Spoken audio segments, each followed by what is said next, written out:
We are witnessing economic vandalism in real time. Last Thursday, this government was briefed that the only sector of the Canadian economy actually producing any growth was the energy sector. And what did they do today? They slapped a punishing cap on Canadian production. Exactly. All this will do is chase investments and jobs to other countries. But that's something this Prime Minister is good at.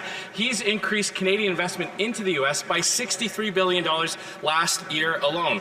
So will the Prime Minister stop fueling the US economy, cancel his tax hikes, and cancel the production cap to bring those investment dollars back home? The Honourable Minister for Natural Resources and Energy. Thank you, Mr. Speaker. Today, we were very pleased to announce an emissions cap with respect to the oil and gas sector in this country. Given that oil and gas constitutes 31% of Canada's greenhouse gas emissions, it is important that we work with the sector to reduce emissions, just as we do with every sector. It is also true that as we move towards a lower carbon economy across the world, oil and gas produced with the lowest emissions is actually going to have value around the world. We are moving forward with a plan to address climate change and build a strong economy going forward. They are stuck in the past and ignoring the science of climate.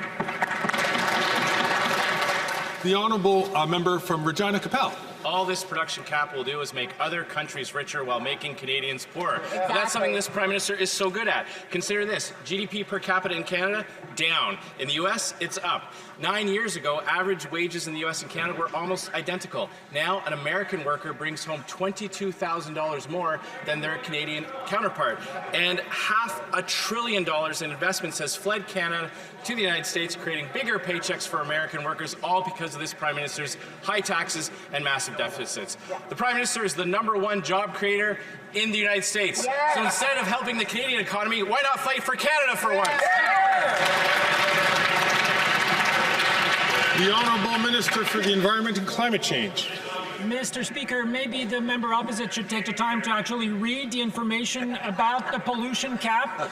Production is forecast to increase 16% by 2030, Mr. Speaker. So this idea that we're somehow cutting production is simply not true.